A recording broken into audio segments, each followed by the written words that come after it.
আসসালামু আলাইকুম বন্ধুরা, কেমন আছো? আলহামদুলিল্লাহ আমি ভালো আছি। তোমরাও হয়তো আল্লাহ পাকের অশেষ রহমতে ভালো আছো। আমি আজকে তৈরি করেছি পাখি পিঠা রেসিপি। আমার এই পাখি পিঠা রেসিপিটা তোমাদের কাছে ভালো লাগলে অবশ্যই কমেন্টের মাধ্যমে জানাবে। তো বন্ধুরা, আমার এই পাখি পিঠা রেসিপিটা আমি কীভাবে তৈরি করলাম চলো দেখে আসি। পিঠা তৈরির জন্য এখানে পরিমাণ মতো পানি দিয়েছি, সঙ্গে আমি এখানে 2 চা চামচ গুঁড়ো দুধ অ্যাড করব। এরপরে আমি এখানে দিয়ে নিব পরিমাণ মতো লবণ। দেওয়ার পরে পানিটা ফুটে আসলে আমি আটাটা সিদ্ধ করে নিব।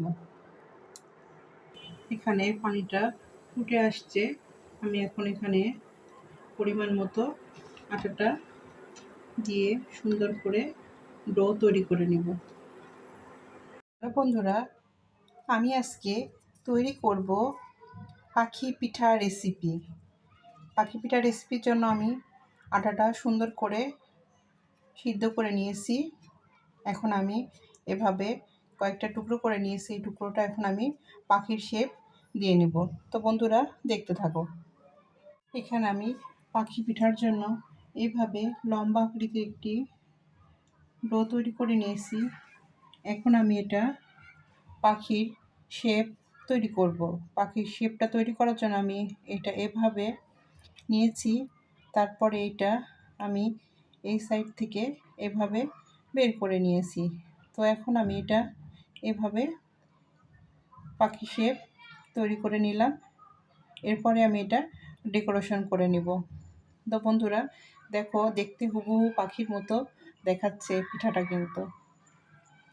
তো আমি পাখি পিঠাটা এখন পাখির যে পালকটা থাকে গায়ের সঙ্গে, সেটা আমি একটি ছোট আকারে কেচি নিয়েছি। এটা দিয়ে এখন আমি এর পুরো গা এভাবে একটু একটু করে কেটে নিব। বন্ধুরা, এভাবে আমি পাখির পুরো পালক তৈরি করে নিব। বন্ধুরা, এই তো আমি পাখি পিঠাটা ডেকোরেশন করে নিয়েছি। এভাবে আমি আরেকটি পিঠা দেখিয়ে দিচ্ছি।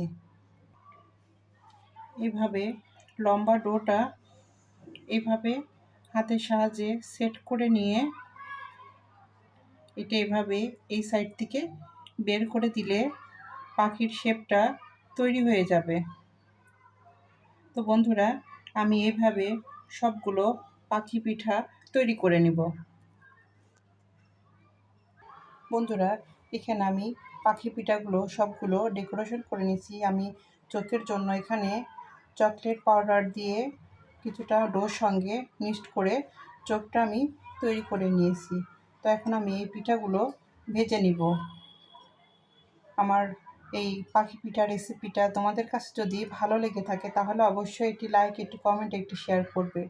আর বাসায় ট্রাই করে দেখবে কত সুন্দর এই পাখি পিঠা রেসিপিটা লাগবে। বাচ্চারা দেখে খুবই খুশি হবে। এটা গায়ে হলুদ, বিয়ের অনুষ্ঠানের এতে ডেকোরেশন প্লেট সাজানোর জন্য খুবই একটি উপযোগী ডেকোরেশন পিঠা। আমি ফ্রাই প্যানটা বসিয়ে দিয়েছি, তেলটা গরম হয়ে গেছে। এখন আমি এক এক করে পাখি পিঠাগুলো ভেজে নেব তেলে।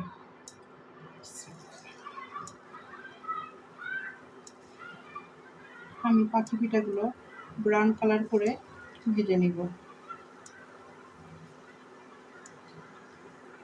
এখানে আমার পাখি পিঠাগুলো ভাজা হয়ে গেছে। এভাবে আমি সবগুলো পিঠা ভেজে নেব। এখানে আমার পাখি পিঠাগুলো সব ভাজা হয়ে গেছে। এখন আমি এটা একটি গুড়ের শিরা তৈরি করব। এখানে আমি সামান্য পানি দিয়েছি। এখন আমি এখানে পরিমাণ মতো গুড়, খেজুরের গুড় এখানে দিয়ে সুন্দর করে একটি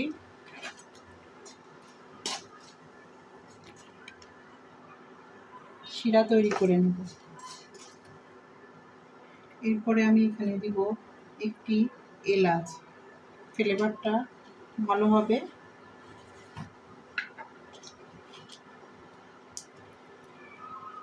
এলাচটা আমি এভাবে আস্ত দিয়ে দিব। এখানে আমার গুড়ের শিরাটা তৈরি করা হয়ে গেছে। এখন আমি যে পাখি পিঠাগুলো ভেজেছিলাম এক এক করে শিরাতে দিয়ে নিব।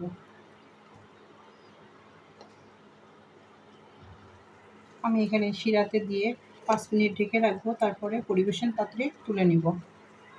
এই তো বন্ধুরা, আমার পাখি পিঠাটা আমি গুড়ের শিরা থেকে তুলে নিয়েছি ডেকোরেশন প্লেটে। তো আমার এই পাখি পিঠা রেসিপিটা তোমাদের কাছে কেমন লাগলো অবশ্যই কমেন্টের মাধ্যমে জানাবে। আর অবশ্যই একটি লাইক দিয়ে ভিডিওটি ফুল ওয়াচ করে দেখবে আর বাসায় ট্রাই করবে। খুবই ভালো লাগবে এই পিঠা রেসিপিটা। আমার এই রেসিপির সঙ্গে এতক্ষণ পর্যন্ত যারা আছো তাদেরকে অসংখ্য অসংখ্য ধন্যবাদ। অনেক ভালোবাসা রইল তোমাদের জন্য। আল্লাহ হাফেজ। আসসালামু আলাইকুম।